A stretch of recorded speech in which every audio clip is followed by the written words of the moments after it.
নানা রং মেখে হোলি নয়, এটি মুখে কালি মাখানোর উৎসব। কারো গালে, কারো কপালে, আবার কারো সারা মুখেই মেখে দেওয়া হচ্ছে পাতিলের তলার পোড়া ছাই বা কালি। যেখানে ছাই বা কালি মানে শুধুই ময়লা নয়, বরং দুর্ভাগ্য দূর করে সৌভাগ্য ফেরানোর এক পবিত্র ছোঁয়া। সাধারণত লজ্জাজনক পরাজয়, অসম্মান কিংবা বেহায়াপনার চূড়ান্ত প্রকাশ বোঝাতে মুখে কালি লাগানো হয়। কিন্তু এখানকার মানুষ মুখে ছাই বা কালি মাখেন সৌভাগ্যের প্রতীক হিসেবে। এ যেন একই মুদ্রার এপিঠ ওপিঠ। কোথাও মুখে ছাই মাখা মানে আশীর্বাদ, আবার কোথাও তার চরম অপমান। চীনের এই শহরে হাজারো মানুষ হাসি মুখে পাতিলের কালি মাখেন সৌভাগ্যের আশায়।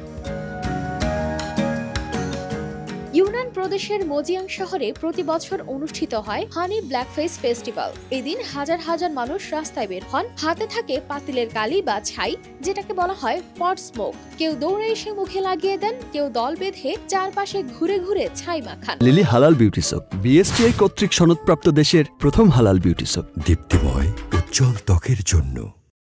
কারোর সাথে পরিচয় না থাকলেও একবার কালি লাগালে সেটি ধরে নেওয়া হয় একরকম আশীর্বাদ।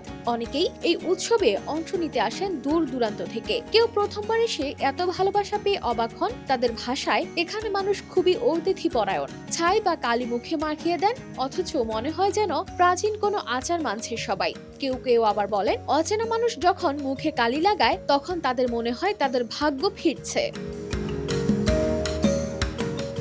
এই উৎসব কেবল ছাই মাখামাখিতেই সীমাবদ্ধ নয়, সঙ্গে চলে নাচ, গান আর নানা রকম আনন্দ। পুরো শহর যেন রূপ নেয় এক বিশাল উৎসব মুখর মেলায়। হানি জনগোষ্ঠী আগুনকে পূজা করে। তারা বিশ্বাস করে পাতিলের নিচের পোড়া ছাই দুর্ভাগ্যকে তাড়িয়ে দিয়ে পরিবারের সুখ ও সমৃদ্ধি নিয়ে আসে। আর তাই তো এই উৎসবের মধ্য দিয়ে মুখে কালি মাখানোই হয়ে উঠেছে শুভ আলিঙ্গন, যেখানে ময়লার মধ্যেও লুকিয়ে থাকে সৌভাগ্যের বার্তা। News desk, RTV।